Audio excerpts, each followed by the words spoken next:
Misty spent no time at all recovering her old Girl Scouts uniform for Coco to wear for the sale and delivery of the hot merchandise. After getting suited and booted, Coco instructed her other siblings to post up on the porch while she was next door.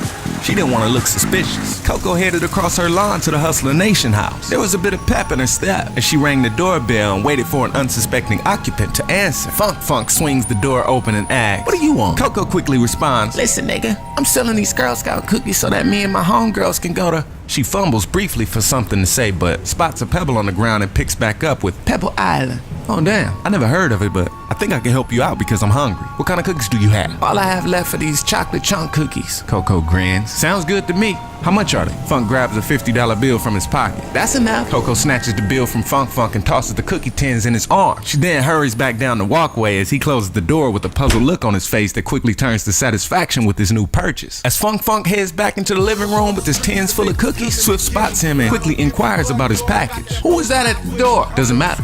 I got some cookies. Funk responds. Can I get some? Asks a nosy Puff.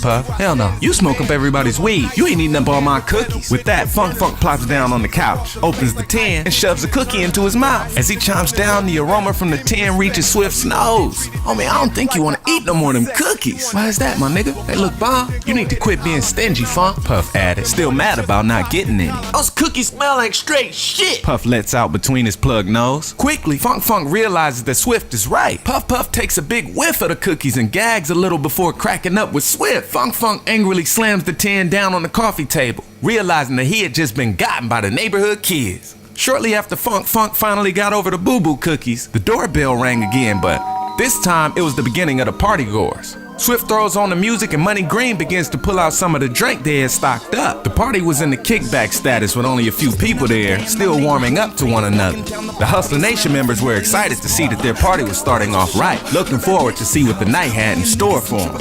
As the party started to bubble, Lil Big Homie wasn't with everyone else enjoying the festivities. He was in his room on the phone with a pair of the hustlers in the making, the Baby Riders. Monster and Dulo, they were 20-year-old blockheads who looked up to Lil Big Homie in the Hustla Nation group. They spent most of their time hanging out at the house or running errands for Lil Big Homie, who enjoyed mentoring Baby Riders. Right now, the conversation was consisting of some new dirt Lil Big Homie had planned on getting himself and the Baby Riders into. Y'all ready to ride? I got a lick for us. Nigga, you know I'm with the business. What's good? Dulo responded. I'm at the party right now, but we short on greener. You know the little penny-sized perpetrating hustlers from down the street? Yup. What they owe? Pounds. We can get them. Smoke and make some money at this party. Lil Big Homie showed some excitement in his voice. Plan was simple, at least to Lil Big Homie it was. They would head around the corner to the sucker's house, roll up on him with some pellet guns that look extremely real, and pull off a foolproof lick. There wasn't much Lil Big Homie was worried about, or Dulo. You plan on holding up some squirrels with them pellet guns?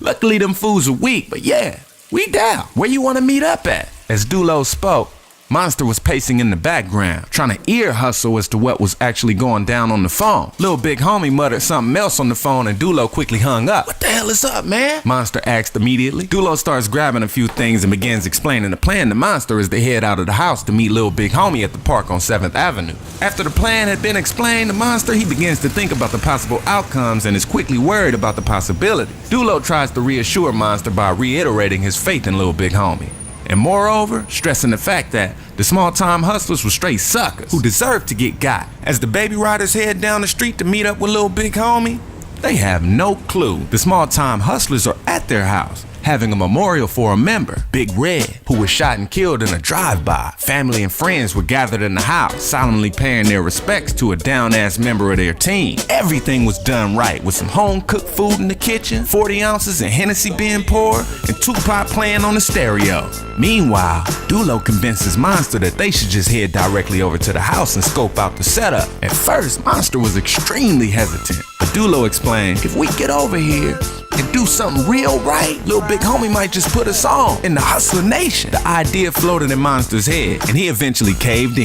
The Baby Riders roll up to the side of the small-time hustler's house, trying to see what was going on in there. At the same time, one of Big Red's homies approaches a picture of Big Red in the hallway and pauses for a moment to pay his respect. After a moment, He continues down the hall into the bathroom. While he's using the bathroom, he hears some clanging going on outside. He quickly zips up his pants and heads over to the window to check on the noise. To his surprise, he spots Monster and Dulo tripping over the trash can, looking real suspicious. He takes a minute to see if he knew the intruders and realizes that they aren't the small-time hustlers clique, and they were probably some mark-ass busters trying to come up on a lick. Immediately, he heads into the living room and tells Big Red's little brother, Lil Red, about the intruders. Lil Red then gathers all of the members in the kitchen to inform them of what was going on. Let's meet them at the front door and ambush them niggas. Fuck that! Let's just pump some lead into them bitches, suggested Squeak, a member of the small-time hustlers. Lola, a friend, overhears their conversation and offers, maybe they're just coming to pay their respects or something. It looked like them wanna be gangsters from down the street, says Wolf, another member. Well, I got something for a nigga trying to rob us, especially in my brother's wake. Lil Red was definitely not in the mood today. Thinking that no one heard their run-in with the trash cans outside, Monster and Dulo crept up to the front of the house. They approached the front door, and upon arrival, Monster realizes that it's unlocked and voiced the urgency to pulling off the lick to Dulo. In an instant, Lil Red ambushes both of them niggas and begins punching and kicking them rapid. Everyone in attendance begins physically and verbally accosting Monster and Dulo, whose only defense was shielding their faces. It was at that moment Lil Big Homie creeps into the small-time hustler's backyard,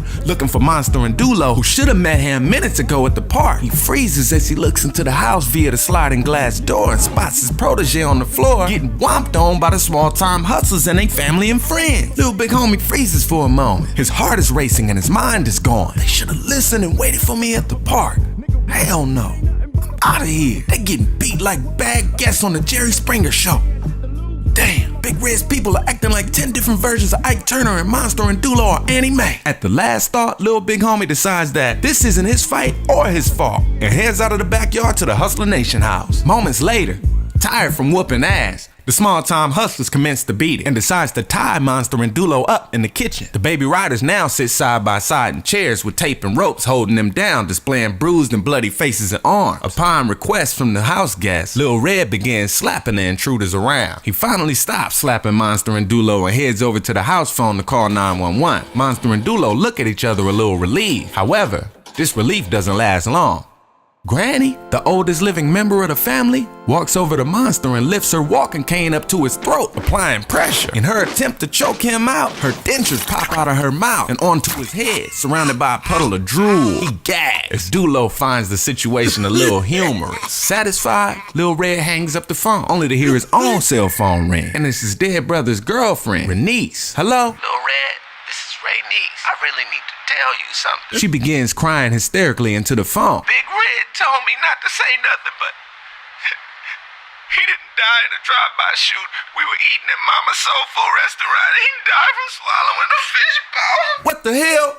Look, let me call you back. I got another situation popping off right now. Some little punk-ass bitches tried to rob us in the middle of my brother's service. Lil Red was shocked at the news, but still angry about the two intruders sitting tied up in front of him. Suddenly, there's a loud knock at the door. Lil Red approaches. Who is it? It's the police. We got a call about a robbery. One of the officers calls out. Lil Red opens the door and lets the officers in. Instinctively, they head over to Monster and Dulo, who are still tied up and gagged in the kitchen. Lil Red walks over and removes the duct tape from their mouths. Man, I'm glad you here. Turning to Lil Red, one of the officers asks, could you please tell me what happened here, and if you know these two characters? Hell no, I don't know these fools. All I know is that they entered my house without permission with some pellet guns. Where are the guns now? The second officer asked. Another member of the small-time hustlers walks over to the kitchen table and grabs the guns and brings them back to the officers. Now the officers examined the weapons and started laughing. Finally, one of them says, wow, you gangsters really came out of the house with these. Whose little sister did you borrow these from? What were you trying to take out of here anyway? Only thing of value is the television, and I can't imagine you thought you could just sneak out of the door with that. As the officer spoke, the other officer was deep in thought. What were they trying to steal? The second officer caught the first officer's eye and asked Little Red, you all have some dope in this house? No one spoke except for the other officer, who added, you would have been better off robbing some bums. With that, the officers began to untie Monster and Dulo. When they were finished, they led them both outside, where they had them handcuffed and tossed them in the back seat of the squad car with Chomp Chomp, the intelligent and vicious German shepherd that accompanied the officers on their day-to-day dirt battles. You girls need to say hi to Chomp. The first officer instructs Dulo and Monster sitting in the car. Chomp Chomp simply growls at them as they stare back at the dog. Were you the only two involved in the robbery? The officer asked. Yeah. No. Lil Big Homie set this up, blurts out Monster. Where's Lil Big Homie? The officer asks. Chomp begins to show his teeth and drool on Monster. He had a party on Victoria, Monster reveals. Dulo,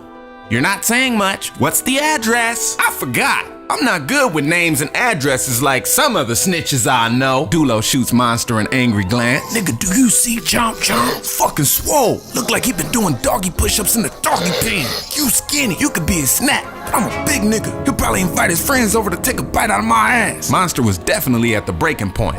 You are a scary nigga, man. Fuck these popos and fuck a Chomp. Chomp moves from the front seat of the squad car to the back and calmly sits right in front of Dulo with his eyes right in front of his. What is the address? The first officer asked again. I don't know, and neither does he. Dulo is adamant. Chomp, they don't want to talk to you. As the second officer says this, Chomp begins to growl, moving his face closer to Dulo's. Finally, Dulo breaks and answers. 3247 Victoria Street. Now get Kojo out of my face and please give him a doggy, man. The second officer calls Chomp off of Dulo, who breathes a breath of relief. As the first officer starts the car to head over to the Hustla Nation house, the second officer gets on the radio and calls for backup. Although Dulo is ultimately the one who gave up the address, he is still bitter with Monster. The ride was silent, except for Chomp's heavy breathing in anticipation of getting somebody's ass.